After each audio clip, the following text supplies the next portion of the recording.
Lectura de la Biblia, primer libro de Samuel, capítulo 14. Ese día, Jonatán dijo a su escudero, vayamos a atacarlo, sin que lo supiera su padre. Este acampaba en las cercanías de Gibea, bajo el granado que está cerca de la era, y estaban con él unos 600 hombres.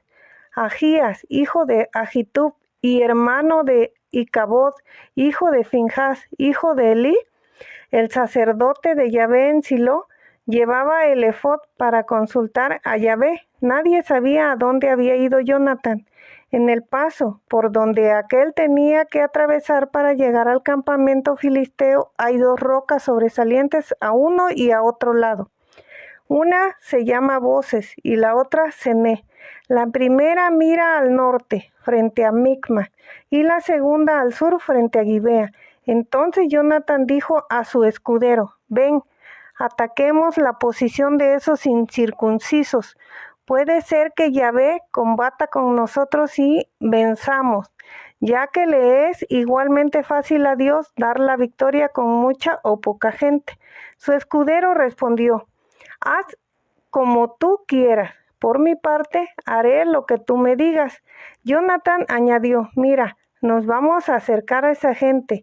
Si una vez que nos hayan descubierto, nos dicen, esperen hasta que lleguemos a ustedes, quedémonos quietos y no avancemos hacia ellos. Pero si nos dicen, suban hacia nosotros, avancemos, es la señal de que Yahvé los ha puesto en nuestras manos. Luego que los dos fueron vistos por la guardia de los filisteos, estos dijeron, miren a los hebreos que van saliendo de las cavernas donde se habían escondido.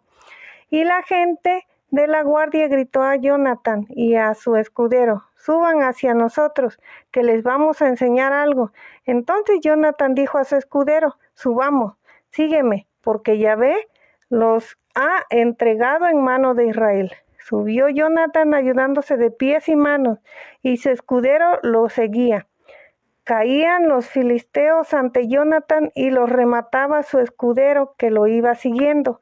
Este fue el primer destrozo en que Jonatán y su escudero mataron como unos 20 hombres, en un espacio como de la mitad de un surco. Cundió el terror en el campamento de los filisteos, en el campo y en el pueblo. También el pelotón de avanzada y las columnas que saqueaban el campo se atemorizaron. La tierra se estremeció y se produjo un pánico extraordinario. Los vigías de Saúl que estaban en Gibea de Benjamín vieron que la gente del campamento se dispersaba y se movía de un lado para otro. Ante esta situación, Saúl ordenó a sus hombres que se pusieran en fila para ver quién faltaba. Luego que pasó revista a sus tropas, vieron que faltaba Jonatán y su escudero. Entonces Saúl dijo a Ahías, trae el efod, pues él lo había traído para consultar a Yahvé por Israel. Pero mientras Saúl hablaba al sacerdote, la confusión en el campamento filisteo se iba haciendo cada vez mayor. Por eso Saúl dijo al sacerdote, retira tu mano. Saúl reunió a toda su tropa y se dirigieron al campo de batalla. Allí vieron que la confusión era total y que unos y otros se herían con sus espadas. Además, los hebreos que antes estaban al servicio de los filisteos y que habían subido con ellos al campamento, se incorporaron a los israelitas que estaban con Saúl y Jonatán. Todos los israelitas que se habían escondido en la montaña de Efraín, al saber que los filisteos huían, los persiguieron. Este día Yahvé salvó a Israel, y el combate se extendió más allá de Bet-Orón. Pero Saúl había hecho este juramento ante el pueblo, lo que fue un gran error de Saúl.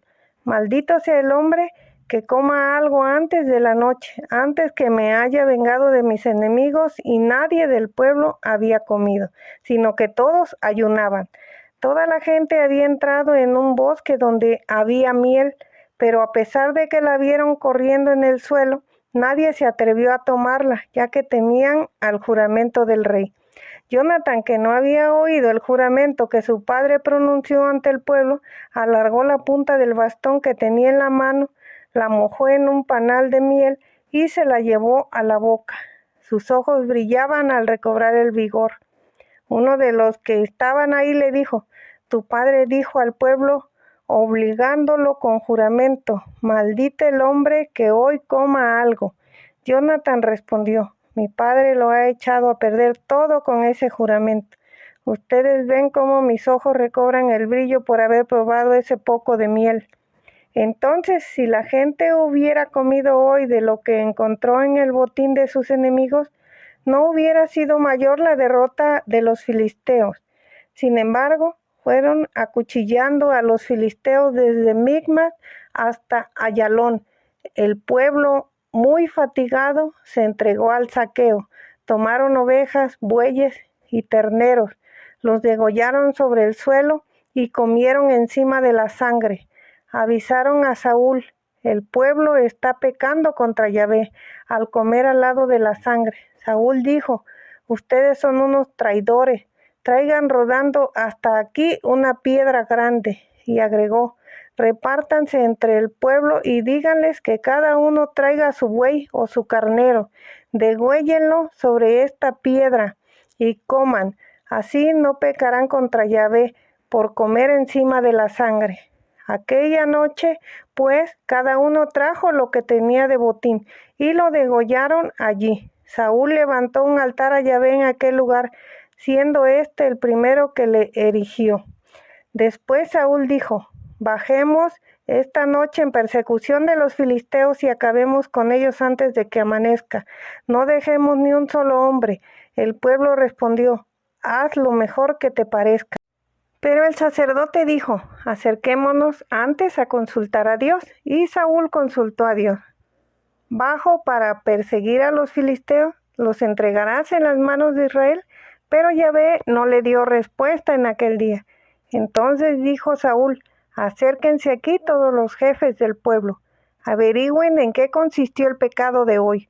Por la vida de Yahvé que salvó a Israel, que aunque se trate de mi hijo Jonatán, no lo perdonaré y morirá. Ninguno del pueblo se atrevió a responderle. Dijo a todo Israel, pónganse a un lado y mi hijo Jonatán conmigo nos pondremos al otro. El pueblo le contestó, haz lo que mejor te parezca. Entonces dijo Saúl, Yahvé Dios de Israel, ¿por qué no respondes hoy a tu siervo? Si el pecado es mío o de mi hijo Jonatán, manifiéstalo. Si el pecado es de tu pueblo Israel, demuéstralo. Fueron señalados Saúl y Jonatán, quedando libre el pueblo. Saúl dijo, echen suerte entre mi hijo Jonatán y yo, y aquel que señale Yahvé morirá. Pero el pueblo dijo, no será así. Saúl insistió y fue echada la suerte entre él y su hijo, Jonatán, y fue señalado Jonatán. Dijo pues Saúl a Jonatán, cuéntame lo que has hecho. Jonatán se lo contó y dijo, no he hecho más que probar un poco de miel con la punta del bastón que tenía en la mano. ¿Acaso por eso voy a morir? Saúl contestó, que Dios me trate con todo el rigor de su justicia si tú, Jonatán, no mueres. Pero el pueblo dijo a Saúl, ¿acaso va a morir Jonatán que acaba de dar a Israel esta gran victoria? Ni siquiera pensarlo. Por la vida de Yahvé no caerá en tierra ni un cabello de su cabeza, porque con ayuda de Dios lo hizo. Así el pueblo liberó a Jonatán de la muerte. Y como Saúl desistiera de perseguir a los filisteos, estos alcanzaron a llegar a su país. Cuando Saúl se sintió seguro en el trono de Israel, comenzó a combatir con todos los enemigos que tenía a la redonda, con Moab, los amonitas, Edom, Bet-Rehob, los reyes de Sobá y los filisteos, y en cualquier parte que peleaba resultaba vencedor. Hizo grandes hazañas, venció a los amalecitas y libró a Israel de los que lo saqueaban. Los hijos de Saúl fueron Jonatán, Isbi, Melquisúa. Sus hijas eran Merob, la mayor, y Micol, la menor. La esposa de Saúl se llamaba Ahinoam, hija de Ahimás. El jefe de su ejército se llamaba Abner, hijo de Ner, tío de Saúl. Quis, padre de Saúl, y Ner, padre de Abner, eran hijos de Abiel. Durante toda la vida de Saúl hubo una guerra muy dura contra los filisteos.